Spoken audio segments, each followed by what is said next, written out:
Rod, it's kind of an old story at this point, but this just not another bad start on the road seemed to put you guys behind from the beginning. Well, I'll disagree with you in that it wasn't a bad start because our first few shifts, I think Aho has the breakaway.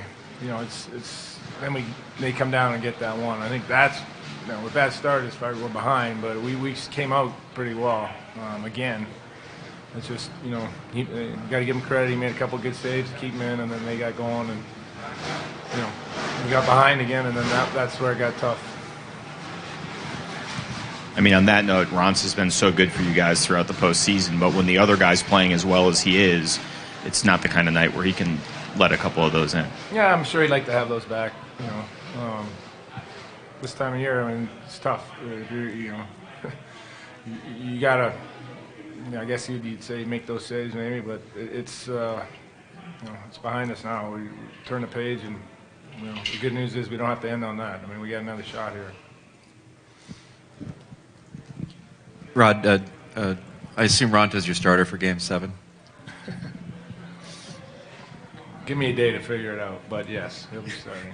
And then as a follow-up to that, I mean, you know him obviously better than we do. How confident are you about him shaking off a performance like this for a Game 7? It's, if you're going to go down in the game, and these are the easier ones to just let go because, you know, once we got behind, we never really got going again, and there's a lot of guys didn't play very well, so it's a lot easier to shake off a game like that than a game where you're, you know, right in it and something bad happens. So.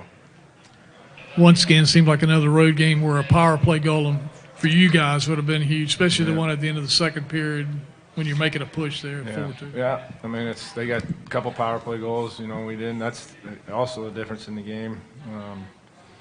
We had a good power play to start. I mean, it was a lot of good opportunities there.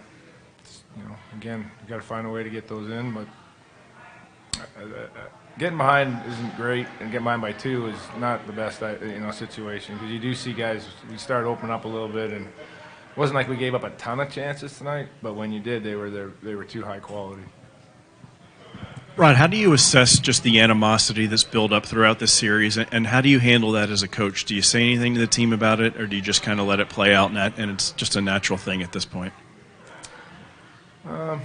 I don't really see it, honestly, being that any different than any other playoff series. Matter of fact, it's maybe even less. So it's just the nature of things.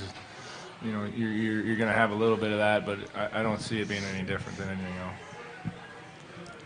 Jacob Slavin hardly ever gets any kind of stick infraction. You see him get 4 minutes tonight. You must have known maybe the game's not going to go the way you want. We had a couple of those. Just, you know, they're accidental. You know, but it is what it is. I mean, you know, he was pretty adamant. I've never seen him that adamant. He obviously wasn't trying to high stick anybody. We know that. But again, he's going for the puck. Again, tonight was one of those nights. Nothing was going our way. So just leave it at that. You mentioned this morning that, you know, anything can happen in a Game 7, but just how much of a factor is it that you guys have it at home where, you know, you've played so well? Well, we hope it's a factor. You know, I mean, obviously it's been good to us, so we're counting on it again for sure.